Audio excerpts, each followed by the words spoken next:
बिस्मिल्लाहिर्रहमानिर्रहीम। अस्सलाम वालेकुम फ्रेंड्स, आप देख रहे हैं CSE guide official YouTube channel और मैं हूं मोहम्मद इरफानुल्लाह और मैं हूं मोहम्मद इकरामुल्लाह। और आज हम बात करेंगे जनरल क्वेश्चन जो पूछे गए हैं लड़कों की तरफ से कि हम हमें बताएं ये इन क्वेश्चन का कोई आंसर बताएं। वो लाइव हमने आना था, वो टेक्निकल इशू की वजह से वो हम नहीं आ पाए, लेकिन आपको क्लियर करेंगे आपके क्वेश्चन जो हैं। पहला क्वेश्चन ये है कि लड़के पूछते हैं हम कितनी यूनिवर्सिटीज़ में अप्लाई कर सकते हैं। भाई आप 3 यूनिवर्सिटीज़ में ही अप्लाई कर सकते हो, 3 से ज़्यादा CSE की B कैटेगरी के पे आप अप्लाई नहीं कर सकते।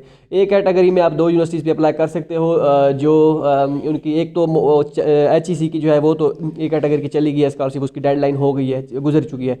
वो इसके बाद मोफकॉम स्कॉलरशिप है, उस पर आप अप्लाई कर सकते हो, लेकिन वो अभी स्टार्ट नहीं हुई। काफ़ी सारी जो है वेबसाइट पे लड़के कह रहे हैं हमने देखा है डेडलाइन अपडेट हो गई है।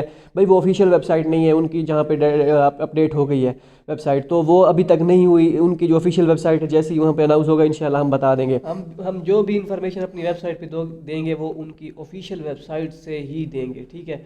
अदरवाइज़ हम वगरना हम देते ही नहीं है इन्फॉर्मेशन। क्योंकि हमें पता है कि जिस तरीके से लड़के जो है ना अब एफर्ट लगाते हैं, अगर उनको लिंक भी फॉलो सही ना मिले, अच्छा ना हो, अच्छे मुराद इस तरीके से कि कोई फेक दे देते हैं, वो कम से कम हमसे नहीं होता, सीधी सी बात है।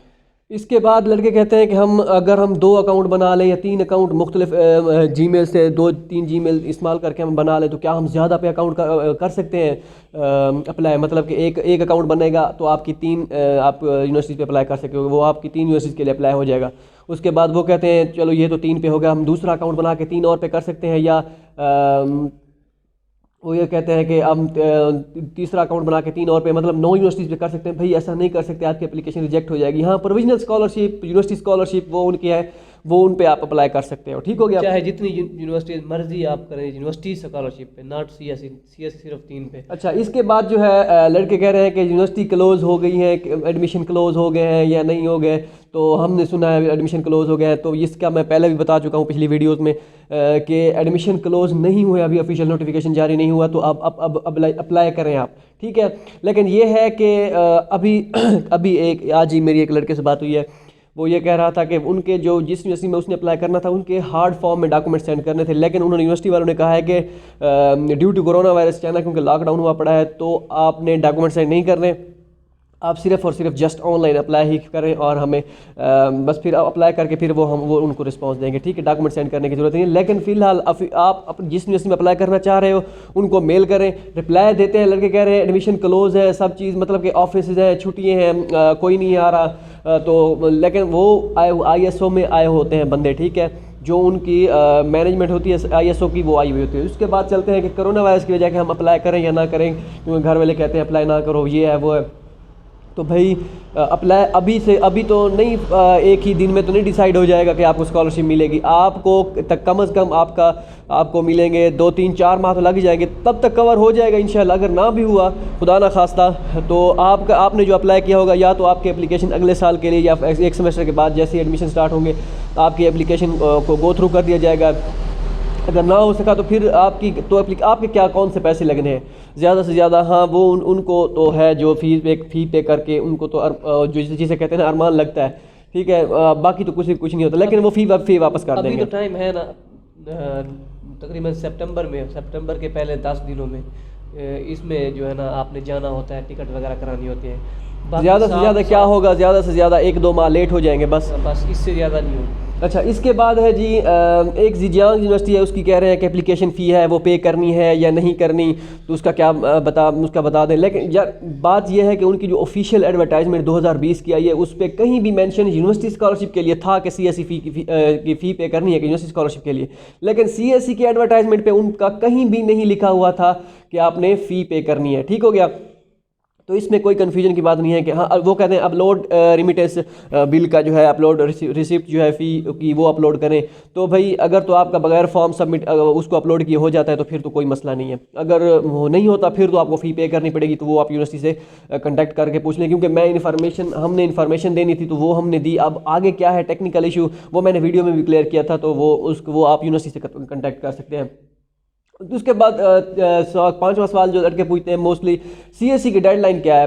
भाई CSE की डेडलाइन नहीं है, ये वेरी करती है यूनिवर्सिटी टू यूनिवर्सिटी। तो अगर तो जिस यूनिवर्सिटी में आप अप्लाई करना चाह रहे हैं, फॉर एग्जांपल वो दिल्ली यूनिवर्सिटी ऑफ टेक्नोलॉजी है, तो दिल्ली यूनिवर्सिटी अपनी तरफ से वो उनकी जो है डेडलाइन होती है वो जब चाहे मर्जी रखें। सीएससी ने उनको अथॉरिटी दी है कि हम आपके लड़के, आपकी यूनिवर्सिटी के लड़के सेलेक्ट करेंगे, मतलब जो हमें आप रिकमेंड करके भेजेंगे, वो चाहे यूनिवर्सिटी वाले 1 मार्च उसकी डेडलाइन रखें या 5 मार्च रखें, 30 अप्रैल रखें, जो भी रखें, तो वो उन पर डिपेंड करता है। इसी तरह हर यूनिवर्सिटी 289 यूनिवर्सिटीज़ हैं, तो उनमें उनकी जो है वो उन पे जो यूनिवर्सिटी डेडलाइन करेगी, वो अनाउंस करेगी, तो वही सीएससी की उस यूनिवर्सिटी के लिए डेडलाइन होगी। बाकी सीएससी की स्पेसिफिक डेडलाइन कोई नहीं है। और इसमें ठीक हो गया। इसमें बताता चलूँ 279 यूनिवर्सिटीज़ हैं या इतनी है तकरीबन ऑलमोस्ट जो सीएससी के अंडर आती हैं।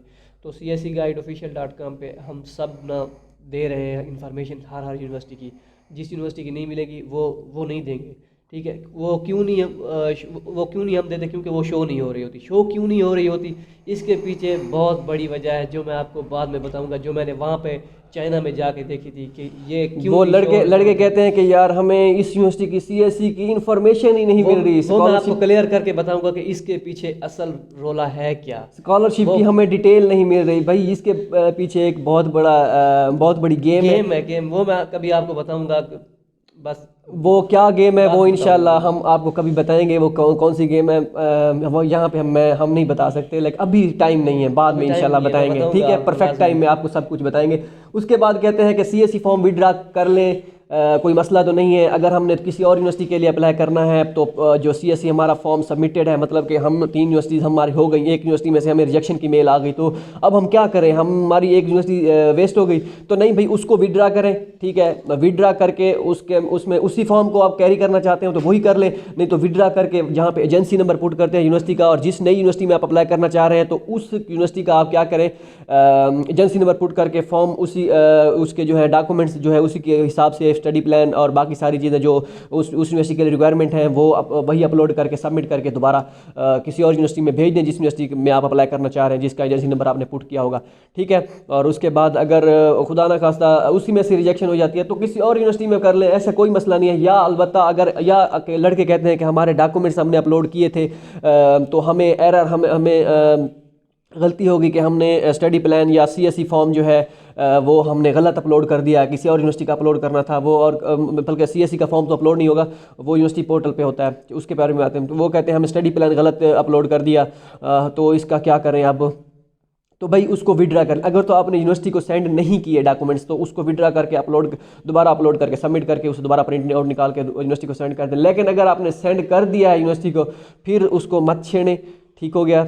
और यूनिवर्सिटी से खुद कांटेक्ट करें कि भाई हमारे साथ ऐसा ऐसा सीन हो गया, तो वो आपको बेहतर गाइड करेंगे। ठीक हो गया। इसके बाद है मेडिकल सर्टिफिकेट जो होता है वो पहले हमने करवाना होता है या चाइना यहीं इस्लामाबाद जाके हमने करवाना पड़ता है, स्पेशल हमें करवाएं या हम कैसे करवाएं, पहले करवाएं या बाद में। भाई एक नॉर्मल सा होता है, फॉर्मेलिटी के लिए होता है, वो आपने यहीं से अपने डिस्ट्रिक्ट में जो हॉस्पिटल है वहाँ से करवाना होता है। इसके अलावा आपको इस्लामाबाद जाने की या किसी और मेडिकल सेंटर में जाने की कोई ज़रूरत नहीं है। ठीक हो गया। और वो बाद की बात होती है जब आपका वीज़ा वगैरह लगना होता है, आपके पास JW20 फॉर्म रिसीव हो जाता है यूनिवर्सिटी की तरफ से, तो उसके बाद आपने मेडिकल करवाना होता है इस्लामाबाद में जाके। वो भी आपको उस टाइम बताएंगे कि आपने इस्लामाबाद से करवाना है या चाइना में जाके ही करवाना है, ये बात की बात है। वैसे पाकिस्तान से करवाना होता है इस्लामाबाद में, लेकिन मैं आपको बताऊंगा कि कौन सा बेहतर है। अच्छा, लड़के कहते हैं कि फिजिकल एग्जामिनेशन फॉर्म की चले हमें ज़रूरत पड़ गई, हम वो बनवाते हैं। लड़के कहते हैं हमने 3 यूनिवर्सिटीज़ में अप्लाई करना है, तो क्या हमको 3 बनवाने पड़ेंगे? तो भाई 3 नहीं बनवाने पड़ते, एक ही बनवाना पड़ता है। उसको जिस यूनिवर्सिटी में भी आपने सेंड करना होता है उसकी एक फ़ोटोकॉपी सेंड करते हैं, ओरिजिनल आपके अपने पास ही रहता है। ठीक है। फ़ोटोकॉपी उसको करवाएं, ब्लैक करवाएं, कलर करवाएं, ब्लैक एंड वाइट ही चलती है, ब्लैक करवा लें जैसे जो फ़ोटोकॉपी चलती है, तो वो फ़ोटोकॉपी आप करवा के सेंड कर दें यूनिवर्सिटी को। हर यूनिवर्सिटी को जहाँ जहाँ सेंड करने हैं, 2 सेट चाहिए, 3 सेट चाहिए। ऑनलाइन है, ऑनलाइन पे जब अपलोड करना है फिर आपने वही ओरिजिनल जो कलर्ड होगा वो आपने अपलोड करना है। बाकी सेंड करने के लिए आपने क्या करना है, उनको ब्लैक एंड वाइट में एक ही करवाना है। अच्छा, उसके बाद है जी चाइना का वो जो स्कॉलरशिप है उसका रिजल्ट कब अनाउंस होता है। वो भाई वो वेरी करता है यूनिवर्सिटी टू यूनिवर्सिटी। कुछ यूनिवर्सिटीज़ अप्रैल के एंड में कर देती हैं, कुछ मई के एंड में कर देती हैं, मतलब शॉर्ट लिस्ट कर देती हैं स्टूडेंट को। और जो फाइनल रिजल्ट जो होता है वो जुलाई के एंड में आता है, कुछ का जुलाई के पहले हफ्ते में आ जाता है। ठीक हो गया। तो बाकी 2-3 माह के बाद ही ये सिलसिला शुरू हो जाएगा, जुलाई 3-4 माह के बाद। ठीक है। और उसके बाद रिकमेंडेशन लेटर, मेन चीज़ जो होती है कि रिकमेंडेशन लेटर हम अब क्या हमने 3 यूनिवर्सिटीज़ में अप्लाई करना है या 4 में करना है, तो हम क्या प्रोफेसर से दोबारा जाके हम रिकमेंडेशन लेटर बनवाएंगे मुख्तलिफ यूनिवर्सिटी में अप्लाई करने के लिए? तो नहीं यार, एक ही मरतबा बनवाने हैं, 2 बनवाने हैं। जिस यूनिवर्सिटी में अप्लाई करना है उसकी फ़ोटो कापी करवानी है, और जब अपलोड करने हैं तो वो ओरिजिनल अपलोड करने हैं जो कलर्ड होंगे, और होने हमेशा कलर्ड में चाहिए, ये ख्याल रखें। अगर प्रोफेसर ने जैसे आपको बना के दिए, ठीक हो गया। अच्छा, इसके बाद है मैट्रिक एंड एफएससी के जो होते हैं, वो हम डॉक्यूमेंट अपलोड करें या ना करें? वो मैं आपको बताता हूँ। मैंने जब अप्लाई किया था तो मैंने नहीं किए थे अपलोड, सीधी सी बात है, ठीक है। और वो हमें सीनियर ने बताया था कि अगर आपका दिल करे तो आप अप्लाई करें, अपलोड करें, अगर आपका दिल नहीं कर रहा तो आप ना करें। तो वो ज़रूरी नहीं होता, आपकी लेटेस्ट जो डिग्री होती है ना वो काउंट की जाती है। जैसे आपने अगर बीएससी की है या एमएससी की है तो एमएससी की आप लगाएंगे, या आपने बैचलर किया है तो बैचलर, अगर मास्टर आपकी लेटेस्ट है, आप पीएचडी के लिए कर रहे हैं तो आप मास्टर की लगाएंगे।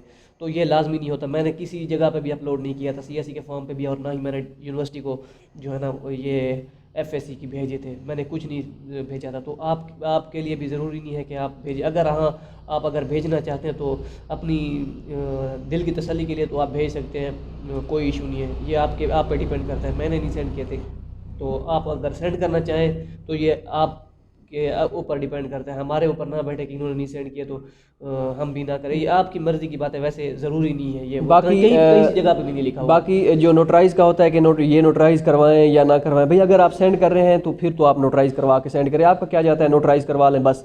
तो अपलोड नहीं करना तो नहीं करना, कोई मसला नहीं है इसमें, कोई इशू नहीं तो है। लेकिन बैचलर के लिए अप्लाई कर रहे होते हैं उनके लिए मैट्रिक और एफएससी ज़रूरी है। वो ये ना कहें कि हमने मैट्रिक और इंटर की अपलोड नहीं करनी। अपलोड तो खैर ना किए बगैर तो काम ही नहीं होगा, तो उनके लिए अपलोड करना लाजमी होता है, ठीक है। और नोटराइज भी लाजमी होती है उनके लिए। उसके बाद है सीएससी फॉर्म। मेन जो मसला आता है कि सीएससी फॉर्म डाउनलोड हमारा नहीं हो रहा। हमने 3 यूनिवर्सिटी के फॉर्म किए सबमिट, और उसके बाद जब हम डाउनलोड करते हैं तो एक यूनिवर्सिटी का फॉर्म डाउनलोड होता है, बाकी 2 यूनिवर्सिटीज़ के फॉर्म डाउनलोड नहीं होते। तो भाई वो आपने क्या करना है, उस फाइल को डाउनलोड करके गौर से देखना है। उसी में 3 फॉर्म होंगे, वो एक पीडीएफ फाइल बनी होगी, उसी पीडीएफ फाइल में 3 सीएससी के फॉर्म होंगे एक ही फाइल में। और जिस यूनिवर्सिटी में आप अप्लाई करना चाह रहे हैं उस यूनिवर्सिटी को उसी यूनिवर्सिटी का फॉर्म सेंड करेंगे। वो कैसे करेंगे, आपने गूगल में जाना है, वो जो होगा तकरीबन 15 पेज होंगे। एक सीएससी के फॉर्म जो होता है यूनिवर्सिटी को एक अप्लाई करने के लिए, उसके 5 पेज गालिबन बनते हैं।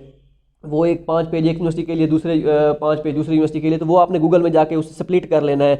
जिस यूनिवर्सिटी में जो फॉर्म सेंड करना है वो उनको आपने क्या कर देना है, सेंड कर देना है। बाकी कुछ लड़के कहते हैं मैंने एक यूनिवर्सिटी में अप्लाई किया तो दूसरी यूनिवर्सिटी का मैंने अभी फॉर्म सबमिट किया था, तो मैं पहले यूनिवर्सिटी का फॉर्म डाउनलोड करना चाह रहा था, तो वो वहाँ पर डाउनलोड का ऑप्शन नहीं आ रहा था। तो ऐसा करना है कि जब आपने एक कर लेना है, एक यूनिवर्सिटी में अप्लाई कर लेना, तो उसको फॉर्म कर लेना है डाउनलोड, ठीक है। तो उसके बाद दूसरा फॉर्म आपने क्या करना है, सबमिट करना है। जब तक दूसरा फॉर्म सबमिट नहीं करेंगे, वो अनसबमिटेड रहा या आधा फिल किया हुआ तो आपका फॉर्म डाउनलोड नहीं होगा जब तक दूसरा सबमिट नहीं करेंगे।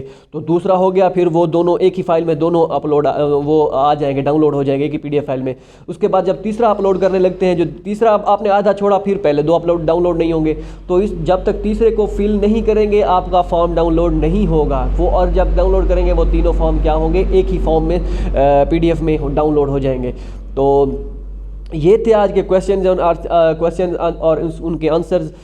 जिनको अपने क्वेश्चन का जो आंसर नहीं अभी तक मिला, तो वो इसी वीडियो के कमेंट में आके अपना कमेंट वो बता सकता है। उन कमेंट्स को छोड़ के कि वो जो ये कह रहे हैं कि हमें इस यूनिवर्सिटी का बता दें एडमिशन स्टार्ट नहीं हुए, वो किसी और वीडियो में, जिस वीडियो में बताया गया स्कॉलरशिप का, उसमें जाकर कमेंट करें। इसमें सिर्फ आपने क्वेश्चन, जिन के क्वेश्चन क्लियर अभी तक नहीं हुए, क्योंकि हमें पता है कि बहुत सारे क्वेश्चन अभी तक क्लियर नहीं हुए, क्योंकि हमें जो यूट्यूब पे या फेसबुक के पेज पे जो हमें मिले हैं क्वेश्चन, जिनको हमें पता चला कि हाँ भाई ये जेन्युइन क्वेश्चन है, उनको बताना चाहिए। या जो लड़के बार बार जेन्युइन नहीं भी थे, जो लड़के बार बार पूछ रहे थे, तो उनका हमने बता दिया, ठीक है। बाकी कुछ लड़कों का एतराज़ आ रहा है कि वो इकोनॉमिक प्रूफ और फाइनेंशियल सपोर्टर और वो क्या नाम है, स्पॉन्सरशिप फॉर्म, तो वो सारी चीज़ें उसके बारे में क्या, वो उनका मैंने कहा था कि सीएससी का फॉर्म अपलोड करना है। 1-2 दिन में हम फाइनेंशियल सपोर्ट और स्टडी प्लान पे एक वीडियो बनाने वाले हैं। स्टडी प्लान मैंने ढूंढ लिया है, स्टडी प्लान, ठीक है। फाइनेंशियल सपोर्ट नहीं, पर्सनल स्टेटमेंट, सॉरी। तो स्टडी प्लान पे भी एक वीडियो आएगी, वो हम अपलोड भी कर देंगे स्टडी प्लान उस पे cscguideofficial.com पे, और यहाँ पे भी हम आपका लोग दिल बताएंगे। चाहे तो वो स्टडी प्लान यूज़ कर सकते हैं जो हम अपलोड करेंगे, वो 1-2 दिन में लेकिन उसको setting थोड़ी करके बहुत वो- चेंजेस करके हाँ, आपने changing करना है, करके यूज़ करना है, एक वही यूज़ नहीं करना। उसके बाद एक किसी सीनियर्स वगैरह का या जो तगड़ा बंदा हुआ इसमें कमांड रखता हुआ, तो नेक्स्ट वीडियो में एक तो हम अपनी तरफ से स्टडी प्लान का बताएंगे, उसके बाद एक हम स्कॉलर्स जिसे कहते हैं या जो PhD का बंदा हुआ उसको साथ बैठ के या उससे कुछ हासिल करके वो हम आपके साथ ज़रूर शेयर करेंगे। तो होप सो ये आपको वीडियो पसंद आई होगी। इसमें अगली वीडियो में जितने भी कमेंट रहते हैं, ये जो फाइनेंशियल वो जो है स्पोर्ट जो होती है, जो अपलोड करना पड़ता है फॉर्म, स्पॉन्सरशिप फॉर्म जो इस तरह का, वहाँ क्या अपलोड करना है वो मैंने बता दिया था कि CSE का फॉर्म वहाँ पे अपलोड करना होता है। तो क्योंकि फाइनेंशियल सपोर्ट CSE के लिए अप्लाई करने के लिए या शंघाई गवर्नमेंट स्कॉलरशिप के लिए अप्लाई करने के लिए ज़रूरी नहीं होती, क्योंकि हम स्कॉलरशिप के लिए अप्लाई कर रहे हैं, ना कि हम सेल्फ पे कर रहे हैं। सेल्फ के लिए तो ये चीज़ें बैंक स्टेटमेंट और इस तरह की सारी चीज़ें ज़रूरत होती हैं, लेकिन उनके लिए नहीं होती। स्कॉलरशिप के लिए तो वो अपलोड कर दें, वहाँ पर कर दें। तो इसके लिए मज़ीद भी हम बताएँगे कि क्या करना है। इंशाल्लाह आपको ये वीडियो पसंद आई होगी, और अगर आपको वीडियो पसंद आई है तो लाइक कीजिएगा। बाकी अगर आपको लगता है कि ये वीडियोज़ अच्छी हैं या हमारे चैनल पे वीडियोज़ अच्छी आ रही हैं तो सब्सक्राइब कीजिएगा, नहीं तो ना कीजिएगा। अभी तक मैंने कोई ऐसा लड़का नहीं देखा जिसने कहा कि ये इन्फॉर्मेशन गलत है। हाँ, मिस्टेक हो सकती है किस हिसाब से कि वो लड़के जो होते हैं वो रॉन्ग जो है ना एड्रेस पे जाके, वेबसाइट पे जाके देख के आते हैं कि यार इसकी लास्ट डेट आपने ये बताइए, आपने ये बताइए। रॉन्ग मतलब ये कि हमारा मकसद ये नहीं है कि हम ठीक है या हमारी वेबसाइट पे है वही आपको ऑथेंटिक मिलेगी, नहीं। रॉन्ग वेबसाइट ये कि जो वेबसाइट्स होती हैं कुछ वो ऐसे ही मतलब डाटा उठा के डाल दिया, उसके बाद उनकी ना कोई ऑफिशियल लिंक होते हैं, ना कोई उसका कोई कनेक्शन होता है, इस वजह से वो मतलब सही इन्फॉर्मेशन नहीं मिल पाती लड़कों को। तो वो हम कोशिश करेंगे, वहाँ पे किसी हमसे भी मिस्टेक हो सकती है, क्योंकि हमने अपनी तरफ से वो ऑफिशियल वेबसाइट से ही डाटा उठाना होता है, और वो ऑफिशियल वेबसाइट अपडेट हुई हो या ना हुई हो वो तो वो डिपेंड करता है। 99% जो ऐसी कोई इन्फॉर्मेशन नहीं दी हमने जो वहाँ पे जो है ना गलत हो। लेकिन एक चीज़ मैं आपको बताता चलूँ, बाकी हो सकती है गलती किसी से भी, तो इंसान है। एक चीज़ है, साउथ ईस्ट यूनिवर्सिटी का मैंने अपलोड किया था, हमने अपलोड की थी उसके वेबसाइट पे भी और वीडियो भी बनाई थी। उसका थोड़ा बहुत क्लेम आ रहा है। क्लेम ऐसे आ रहा है कि उसकी सिर्फ और सिर्फ यूनिवर्सिटी की अप्लाई है और उसकी फ़ी भी है, वो डिमांड कर रहे हैं 400 RMB। लेकिन जो उनकी ऑफिशियल एडवर्टाइजमेंट में एक इनका मसला ये है कि वो थोड़ा बहुत चेंजेस थोड़ी बहुत करते रहते हैं। ऑफिशियल एडवर्टाइजमेंट में कुछ देते हैं, दूसरी 2 ऑफिशियल एडवर्टाइजमेंट दे देते हैं, एक में कुछ देते हैं। तो उसकी थोड़ी बहुत अभी तक कन्फ्यूजन है कि उसमें डॉक्यूमेंट सेंड करने हैं या उसकी यूनिवर्सिटी पे अप्लाई है या उसकी फ़ी पे करनी है। साउथ ईस्ट यूनिवर्सिटी की बात कर रहा हूँ मैं, तो उसका मैं अभी तक वो क्लियर करनी है, क्योंकि मुझे एक लड़के ने मेल की थी कि मैसेज किया था कि भाई इसका ये मुझे लग रहा है, ये ऐसे है। मैंने मेल भी किया यूनिवर्सिटी को। मैंने फिर उससे कहा कि मैं अपनी तरफ से कन्फर्मेशन करता हूँ, जैसे ही मुझे कन्फर्मेशन होगी फिर मैं उसको सेट कर दूँगा, क्योंकि मैंने जो हमने अपलोड की थी वो अपनी तरफ से बहुत अच्छी तरह और 100% एक्यूरेट की थी। तो बाकी आगे वो थोड़ी सी चेंज था। होप सो आपको ये वीडियो पसंद आई होगी, काफ़ी लंबी वीडियो होगी 17 मिनट की। तो मिलते हैं अगली वीडियो में, दुआओं में याद रखिएगा। अल्लाह हाफ़िज़। अल्लाह हाफ़िज़।